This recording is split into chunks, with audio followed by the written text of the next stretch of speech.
अच्छा जी, एक क्वेश्चन हमसे पूछा गया है हमारे कंपनी के व्हाट्सएप नंबर पे कि प्रोजेक्ट आपका अच्छा लग रहा है, लोकेशन भी समझ में आ रही है, लेकिन अगर टाइम पे डिलीवरी की क्या श्योरिटी है। बहुत अच्छा सवाल आपने किया है, और जब भी मुझे कोई अच्छा सवाल लगता है तो मैं उसको वीडियो की मद में जो है उसका जवाब देता हूं, क्योंकि ऑब्वियसली आप अगर हमारे प्रोजेक्ट में बुकिंग कराएंगे तो आपके जहन में सबसे इंपॉर्टेंट चीज यही आएगी कि जो डिलीवरी है वो टाइमली होनी चाहिए। और बिल्कुल अश्योर करते हैं इस चीज को कि आपको डिलीवरी जो है वो टाइमली मिलेगी हमारे प्रोजेक्ट में। और ये ऑन रिकॉर्ड में आपसे बात कर रहा हूं। देखिए प्रोजेक्ट में जब भी डिले आता है ना, तो उसकी वजह जो सबसे इंपॉर्टेंट होती है वो ये होती है कि अगर अब क्लाइंट अपनी इंस्टॉलमेंट्स टाइमली नहीं देगा तो उसके प्रोजेक्ट में डिले आता है।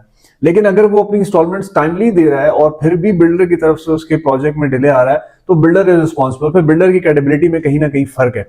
और इसी चीज को ओवरकम करने के लिए मैं ऑन रिकॉर्ड और अपने कॉन्ट्रैक्ट के ऊपर ये चीज मेंशन करके दे रहा हूं कि जो आपका इंस्टॉलमेंट प्लान होगा उसके विद इन 15 डेज आपकी घर की ट्रांसफर की प्रेपरेशन हम स्टार्ट कर देंगे। और अगर ऐसा नहीं होता, फॉर एग्जांपल आपने 1.5 साल का हमसे प्लान लिया और 1.5 साल में हम आपके घर को डिलीवर नहीं करते, तो मैं ऑन रिकॉर्ड की बात कह रहा हूं और कॉन्ट्रैक्ट के ऊपर लिख के दूंगा कि पर मंथ 30,000 रेंट हम आपको पे करेंगे जब तक आपका घर आपको डिलीवर नहीं होता।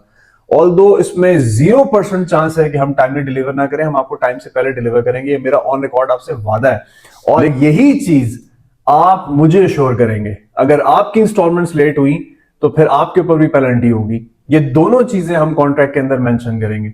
और ये होती है एक बिल्डर की क्रेडिबिलिटी की सबसे बड़ी बात, कि वो आपको लिख के दे रहा है कि अगर मैं लेट हुआ, आपको लेट डिलीवरी की मैंने, तो मैं आपको रेंट पे करूंगा पर मंथ। और मैं ऑन रिकॉर्ड बात कर रहा हूं, कॉन्ट्रैक्ट के ऊपर लिख के दूंगा आपको। Thank you so much.